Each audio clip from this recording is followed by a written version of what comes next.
नमस्कार दोस्तों। ओम श्री गुरुवे नमः। हम हाजिर हैं फिर से एक नए वीडियो के साथ में। और आज अपनी सीरीज़ को कंटिन्यू करते हुए हम लोग बात करेंगे मून की, चंद्रमा ग्रह की।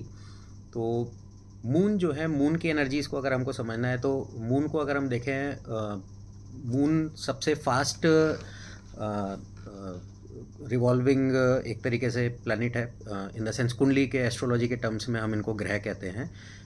वैसे ही moon is a satellite of earth, but कुंडली शास्त्र में जब हम कहते हैं तो चंद्रमा को ग्रह बताया गया है। और सारे नवग्रहों में ये सबसे फास्ट चलते हैं। और ये करीब 28 से 29 दिनों के अंदर में एक पूरा 12 राशियों का चक्र कंप्लीट करते हैं। तो अप्रॉक्सीमेटली हम कह सकते हैं कि एक दिन के अंदर में एक नक्षत्र पे चंद्रमा रहते हैं और इस तरह से पूरी 12 राशियाँ कंप्लीट करते हैं। किसी दिनों में चंद्रमा थोड़ा तेज़ चलता हुआ प्रतीत होता है, किन्हीं दिनों में हल्का सा कम तेज़ चलता हुआ प्रतीत होता है। इनकी स्पीड कांस्टेंट नहीं है। तो ये इलिप्टिकल पाथ पे अक्रॉस दी अर्थ रिवॉल्व कर रहे हैं। और इनका जो पाथ है वो अर्थ पे अगर आप स्टेशनरी होकर के देखेंगे तो किसी दिन पे ये हल्के तेज़ चलते मालूम पड़ते हैं, किसी दिन पे हल्के कम। तो इसलिए ये कांस्टेंट एक पीरियड नहीं है कि एक दिन के अंदर में या 24 घंटे के अंदर में चंद्रमा इतनी दूरी या इतनी स्पीड पे चल रहे हैं। तो और इसके अलावा हम देखते हैं कि because of placement between sun and earth, moon जो है वो घटते बढ़ते भी दिखते हैं। तो अमावस की रात में जब वो ठीक सन और अर्थ के बीच में होते हैं तो मून अदृश्य हो जाते हैं, दिखाई नहीं पड़ते, क्योंकि ठीक उनके पीछे से सन की पूरी रोशनी आ रही होती है। और पूर्णिमा की रात में वो ठीक अर्थ बीच में होती है, एक साइड सन एक साइड मून, और मून पूरे 100% विजिबल होते हैं। और उसके बीच में उनके घटते या बढ़ते हुए रूप दिखाई देते हैं। तो चंद्रमा जो है, इसी को ही अगर हम लिटिल टर्म्स में समझें या हम जैसे कुंडली में ये एनर्जीज़ को देखते हैं तो मून की एनर्जीज़ में हम कहेंगे कि ये उतार चढ़ाव से भरी हैं। तो जैसे सन एक कांस्टेंट स्पीड पे चलते हुए मालूम पड़ते हैं और एक हम लोग उसे डिसिप्लिन का कारक बोलते हैं। बट मून जो है, मून में वेव्स हैं। मून में कोई भी चीज़ कांस्टेंट नहीं है। और इसी को ही जब हम इंटरप्रेट करते हैं तो हम ऐसे कहते हैं कि मून मतलब एक तो आपके मन का कारक है, और दूसरा इसमें जो कारक बताए गए हैं चंद्रमा के, वो आपकी माता हैं, आपका पानी है, आपका फूड है, न्यूट्रिशन है। मन के कारक बताए गए हैं। और जैसे मन में होता है कि कभी कोई चीज़ मिल जाए तो उसके बाद में उसकी कोई कीमत इच्छा नहीं रह जाती है, या आपको खुद को नहीं पता कि आपको कब क्या चाहिए, वो निरंतर बदलता रहता है। तो वही वो मून के मूवमेंट से डिनोट किया हुआ है कि ये हमेशा उतार चढ़ाव से भरा हुआ है। मन के या आपके जो मनोस्थिति है उसके कारक चंद्रमा है। और आप ऐसे समझ सकते हैं कि कभी आप खुश हैं तो बिना किसी बात के खुश भी हैं, वो भी चंद्रमा की एनर्जी है। आप बहुत हाई फील कर रहे हैं, कोई दिन होगा कि आप बहुत लो फील कर रहे हैं और आपको ऐसा लगता है कि सब कुछ बेकार है, तो ये भी चंद्रमा का ही प्रभाव है।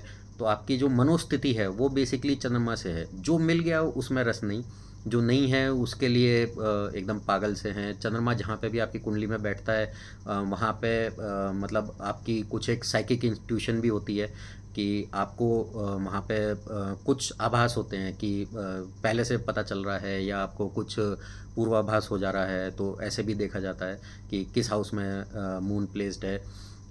ये बहुत ही जो जहाँ पे जैसे मून है वहाँ पे बड़ा ही एक्टिव पैसिव आपका एक बिहेवियर भी है कि जैसे कोई चीज़ आपके मन में बैठ गई है, उस समय भले ही आपने उस पर एक्शन नहीं लिया हो, लेकिन आगे जा कर के समय पे वो एकदम याद आएगी, आप भूलेंगे नहीं, और फिर उसके बाद में आप उस पर एक्शन लेंगे।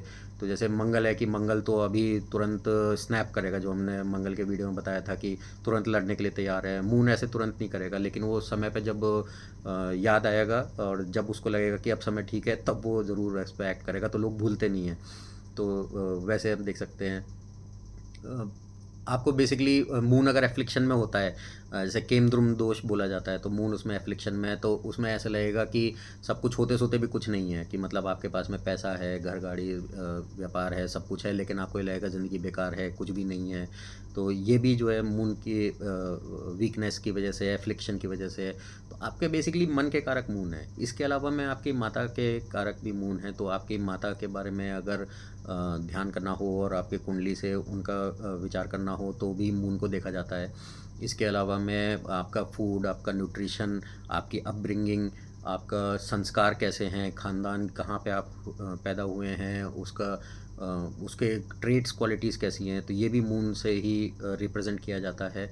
सबसे बड़े मून पानी के कारक हैं, तो मून जैसे मन है वैसे ही मून पानी है, तो चंद्रमा पानी के भी कारक हैं। तो पानी में जैसे हमारी बॉडी 70% वाटर से बनी हुई है, तो अगर आपको जैसे कहा जाता है कि डिप्रेशन की या ये मतलब लो फील कर रहे हैं आप, तो एक इसका वो भी है कि आपकी शायद बॉडी में वाटर कंटेंट कम हुआ है, आप डिहाइड्रेटेड हैं। तो एक तरीके से वो भी बोला जाता है कि अगर आप पानी पूरा पीते हैं तो उससे भी आपके मूड स्विंग्स कंट्रोल होते हैं, आपको एक स्टेबिलिटी रहती है माइंड में, मन में, दिल में आपके एक मतलब एक तरीके से स्टेबिलिटी सी रहती है। तो वो भी कहा जाता है। पानी में हम लोग कहते हैं कि पानी की एक मेमोरी भी होती है। तो जैसे पुराने ज़माने में दिखाया जाता था कि हाथ में जल लेकर के संकल्प लेते थे, वो इसलिए था कि पानी के अंदर में मेमोरी होगी, जो आपने संकल्प लिया है उसको आप ध्यान रखेंगे, पूरा करेंगे।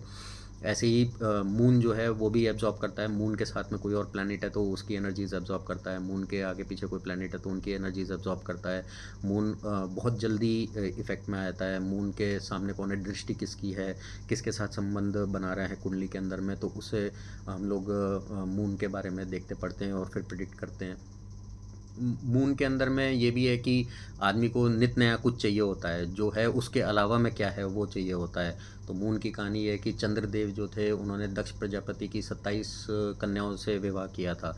ये 27 कन्या बेसिकली 27 नक्षत्रों के हिसाब से बताई जाती हैं, और हर दिन एक नक्षत्र में मून रहते हैं, तो मतलब वो अपनी 27 पत्नियों के साथ विचरण करते हैं, एक दिन एक के साथ में।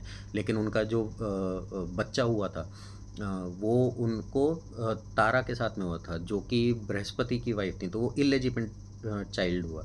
तो बेसिकली 27 पत्नियां होते हुए भी बाहर में देखना करना, तो ये एक तरीके से मून की एनर्जी है, चंद्रमा की एनर्जी है कि जो भी है पूरा नहीं है, कुछ और चाहिए, किसी और चीज़ में मन लग रहा है, किसी और चीज़ में रस लग रहा है, कोई और चीज़ जो दिख गई, किसी और चीज़ पे मन आ गया तो वो चाहिए। तो जो है वो इनफ नहीं है, कुछ कहीं और देखते हुए चल रहे हैं। तो ये भी चंद्रमा की एनर्जी है।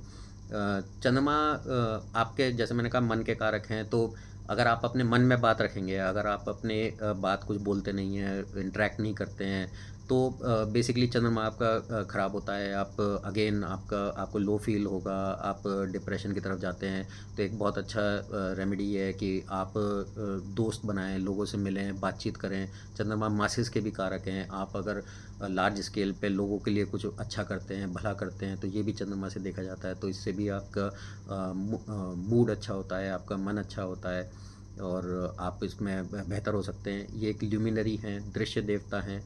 सन के अलावा मून ही है जो कि हमको नेकेड आइज से दिखते हैं। लगभग 90% से ज़्यादा कुंडलियों में मेजर प्रॉब्लम सन और मून का ही होता है, और ज़्यादा से ज़्यादा डेली लाइफ इश्यूज़ हम लोग देखते हैं तो वो मून को ठीक करने से ठीक हो जाएंगे। मून ही है जिससे कि हम लोग तिथियां बताते हैं कि कब किस दिन कौन सी तिथि है। वो मून की प्लेसमेंट जो है स्काई में उससे निकाली जाती है। तो जो पंचांग बनता है वो उससे है। हम लोग जो दशा सिस्टम बनाते हैं, जो एस्ट्रोलॉजी में बताया गया है, वैदिक एस्ट्रोलॉजी में, वो भी मून की दशाओं से ही, मून के मूवमेंट से ही डिफ़ाइन किया गया है। तो चंद्रमा जो है बहुत बड़े कारक हैं किसी भी जातक के लिए, मनुष्य के लिए। एक है कि मन के हारे हार है, मन के जीते जीत। तो ये आप ऐसे समझ सकते हैं कि ये मून के बारे में है कि अगर आप मन से खुश ही हैं, मन से खुश हैं, आपको अपने मन से आप अगर जीते हुए हैं तो आप जीते हुए हैं, आप स्ट्रॉन्ग हैं तो स्ट्रॉन्ग हैं। अगर आप मन से हार जाते हैं, आपको किसी चीज़ में रस नहीं दिखाई देता, तो आपकी कहीं ना कहीं चंद्रमा अफ्लिक्टेड है। तो ये चंद्रमा की एनर्जी है, और इसके बारे में और आगे भी बात करेंगे। थोड़ा ये एक बहुत ही ब्रीफ मून के बारे में, प्लैनेट के बारे में है कि ये कैसे काम करता है। एक लाइन में अगर बोलना होगा तो मून के लिए हम बोल सकते हैं कि हम अभी से क्या बताएं, क्या हमारे दिल में है। तो ये आज मून के बारे में वीडियो है। आगे और फिर दूसरे वीडियोज़ में मिलते हैं और दूसरे एनर्जीज़ और दूसरे प्लैनेट्स के बारे में बात करेंगे। नमस्कार।